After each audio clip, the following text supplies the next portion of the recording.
নমস্কাৰ, কি খবৰ? মই নিৰঞ্জন বৰা। মোৰ ইউটিউব চেনেল নিৰঞ্জন বৰালৈ আপোনালোক সকলোকে স্বাগতম জনাইছো। আজি ভিডিঅ'টো আসাম পুলিচৰ ইণ্টাৰভিউ, আমাৰ অসমৰ কষ্ট কৰি থকা ল'ৰা ছোৱালীবোৰৰ জীৱন।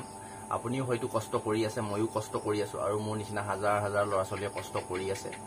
যেহেতু ইণ্টাৰভিউ কেতিয়া হ'ব সকলোৱে এটা কনফিউজন। বহুতে আশা কৰি আছিলে যে যিহেতু ইলেকশ্যনৰ বতৰ চলি আছে, ইলেকশ্যনৰ ৰিজাল্ট দিয়াৰ পিছতে ইণ্টাৰভিউ হ'ব বুলি ভাবিছিলে, আৰু মুখ্যমন্ত্ৰী ডাঙৰীয়াও ঘোষণা কৰি থৈছে যে জুন জুলাই মাহত ইণ্টাৰভিউ হ'ব বুলি। কিন্তু গৰমৰ পৰ্যায়টো গম পাইছে, আৰু অসমত যিটো বানপানীৰ সমস্যা আছে জুন জুলাই আগষ্ট মাহত, সেইবাবে বহুখিনিয়ে কথা যিখিনি মোৰ মনত আহিছে আপোনালোকক বুজাবলৈ চেষ্টা কৰিম। কেতিয়া মানে হোৱাৰ আশা আছে আৰু কেতিয়া হ'লে ভাল হ'ব, সেইবাবে ভিডিঅ'টো আৰম্ভ কৰাৰ আগতেই মোৰ চেনেলটো যদি আপোনালোকে এতিয়ালৈ ছাবস্ক্ৰাইব কৰিছে বহুত বহুত ধন্যবাদ। তেন্তে আৰু যদি ছাবস্ক্ৰাইব কৰা নাই তেন্তে ছাবস্ক্ৰাইব কৰি কাষতে থকা বেল আইকনটো প্ৰেছ কৰি অল কৰি থৈ দিব। তেতিয়াই মই এনেধৰণৰ গুৰুত্বপূৰ্ণ ভিডিঅ'সমূহ আপলোড দি থাকিলে তাৰ নটিফিকেশ্যন পাব, আৰু ভিডিঅ'সমূহ কণ্টিনিউ চাই থাকিব পাৰিব। আৰু ভিডিঅ'টোৰ লগতে আপোনাৰ লগৰ বন্ধু বান্ধৱীৰ লগত শ্বেয়াৰ কৰিব, তেওঁলোকৰো মোৰ ইউটিউব চেনেলটোৰ পৰা সুবিধা হ'ব। আহক এতিয়া আমি ভিডিঅ'টো আৰম্ভ কৰোঁ। কিয়নো মুখ্যমন্ত্ৰী ডাঙৰীয়া যেতিয়া ইলেকশ্যন হোৱা নাছিলে, তেতিয়া যি মিটিঙতে যায় তাতে ঘোষণা কৰিছিলে যে জুন জুলাই মাহত ইণ্টাৰভিউ হ'ব আসাম পুলিচৰ, আৰু থাৰ্ড গ্ৰেড ফ'ৰ্থ গ্ৰেডৰ আপোনালোকৰ ছেপ্টেম্বৰ মাহত এক্সাম কণ্ডাক্ট কৰিব বুলি কৈছিলে। আৰু যেতিয়া ৰিজাল্ট আহি গ'ল তাৰপিছত এটা কথাই ঘোষণা কৰিছে যে 2024 নৱেম্বৰ মাহত আপোনালোকৰ পঞ্চায়ত ইলেকশ্যন হ'ব। আৰু 2024 নৱেম্বৰ মাহত যদি পঞ্চায়ত ইলেকশ্যন হ'বলৈ হয়, তেতিয়া অক্টোবৰ মাহমানৰ পৰা কোনো ধৰণৰ ৰিক্ৰুইটমেণ্ট প্ৰচেছেই হওক, কোনো ধৰণৰ চৰকাৰে কাম কাজ নকৰিব। অধিসূচনা জাৰি কৰিলে আপোনালোকৰ কাম কাজসমূহ নহ'ব গম পাইছে। সেইবাবে ইণ্টাৰভিউ হ'বলৈ হ'লে, এতিয়াতো জুন সোমালে, আজি মই জুনৰ 9 তাৰিখে বনাই আছোঁ ভিডিঅ'টো, কোনদিনা আপলোড দিওঁ ক'ব নোৱাৰিছোঁ। এতিয়া 10-11 তাৰিখে দিব পাৰোঁ। সেইবাবে আপোনালোকৰ জুন মাহ গ'লেই বুলি ধৰক, এতিয়ালৈকে কোনো ধৰণৰ নটিছেই নাই। জুলাই, আগষ্ট, ছেপ্টেম্বৰ এই 3 মাহেই চৰকাৰৰ হাতত সময় আছে। ইণ্টাৰভিউ হ'বলৈ হ'লে আপোনালোকক মই কৈছোঁ এই 3 মাহৰ ভিতৰতে হ'ব লাগিব। আৰু অক্টোবৰ মাহৰ পিছত যদি ইণ্টাৰভিউ নহয়, তেতিয়া 2025 জানুৱাৰী ফেব্ৰুৱাৰী মাহলৈ ইণ্টাৰভিউখিনি গুচি যাব। আৰু তেতিয়া ইমান লেট হৈ গ'লে আমাৰ কেনেকুৱা ল'ৰা ছোৱালী বয়সৰ কথা থাকে, আমাৰ প্ৰতিটো ল'ৰা ছোৱালী, নিবনুৱা ল'ৰা ছোৱালীৰ জীৱনৰ কথা থাকে, লক্ষ্য উদ্দেশ্য পূৰণৰ লগতে ঘৰখন পৰিয়ালটো সকলো ফালৰ পৰা সমস্যাই জড়িত হৈ থাকে এটা দুখীয়া মধ্যবিত্ত ঘৰৰ ল'ৰা ছোৱালীৰ জীৱনবিলাক। সেইবাবে এটাই অনুৰোধ কৰোঁ চৰকাৰক, এতিয়াও সময় আছে, বাৰু সময় নাইকিয়া, বৰ বেছি দিন নালাগেও চৰকাৰে কৰোঁ বুলিলে 1 মাহত সম্পূৰ্ণ প্ৰচেছ কমপ্লিট কৰি দিব পাৰে। সেইবাবে ভিডিঅ'টো আপোনালোকক জনাইছোঁ, যাতে এটাই আমি ৰিকুৱেষ্ট কৰোঁ যে খুব সোনকালে বোকা পানী হ'লেও ইণ্টাৰভিউ পাতি দিয়ক। আৰু কিমান প্ৰেক্টিচ কৰিব, বছৰ বছৰ ধৰি আজি ল'ৰা ছোৱালীয়ে ৰানিং কৰিয়ে আছে। যদি বোকা পানী হ'লেও মুঠতে ফিল্ডত পাৰিলে ফিল্ডতে পাতক, নোৱাৰিলেও ৰাস্তাত হ'লেও পাতি মুঠতে ইণ্টাৰভিউটো পাতি আমাক আজৰি কৰি দিয়ক।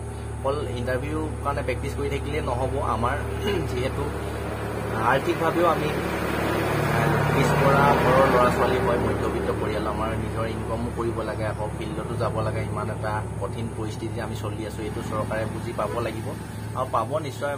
মুখ্যমন্ত্ৰী ডাঙৰীয়া কাম কাজবিলাক ঠিকেই কৰি আছে। সেইবাবে আপোনালোকে হয় নহয় কমেণ্ট কৰি জনাব একমত মোৰ কথাখিনিৰ লগত। সোনকালে ইণ্টাৰভিউটো হ'লে আমি সকলোৱে ভাল পাওঁ। আৰু আমিও ধৰি লওক এটা ড্ৰিমত লাগি আছোঁ, চাকৰি হওক নহওক, নহ'লেতো বেলেগ কিবা কৰিব লাগিব। চাকৰি হ'লেতো চাকৰিত গুচি যাম, নহ'লেতো যদি মষ্ট ইম্পৰ্টেণ্ট বয়সেই হৈছে এইখিনি সময়ত যদি আমি চাকৰিৰ কাৰণে লাগিয়ে থাকোঁ, তেন্তে একো এটা যদি কৰিবগৈ নোৱাৰোঁ জীৱনটো। যদি চাকৰি পালেতো পাই গ'লোঁ, নেপালে কি হ'ব, এনেকুৱা ধৰণৰ কিছুমান সমস্যাই দেখা দিয়ে। বিয়া বাৰুৰ কথা থাকে তাৰপিছতে।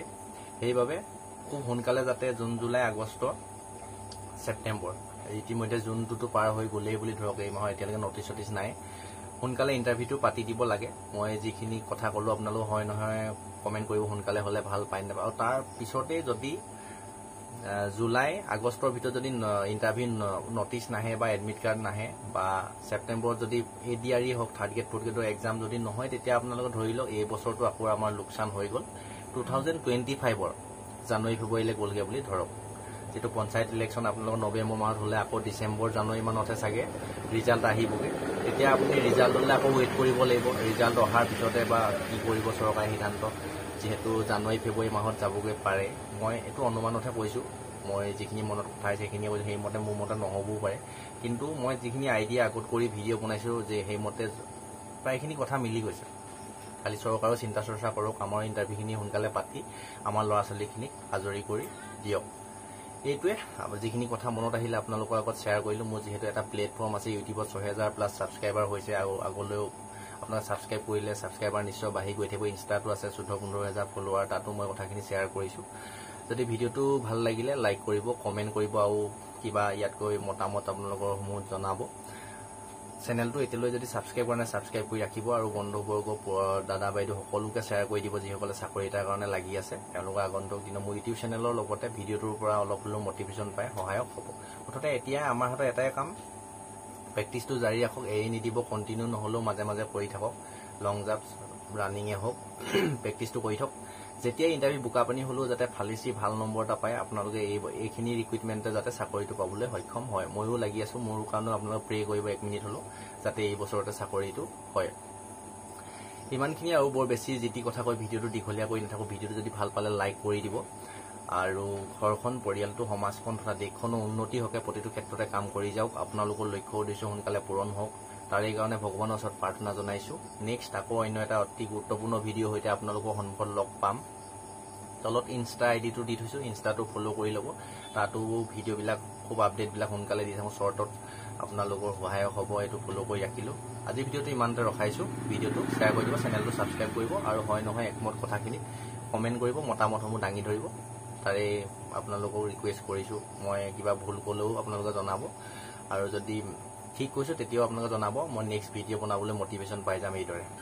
আজিৰ ভিডিঅ'টো ইমানতে ৰখাইছোঁ। ধন্যবাদ।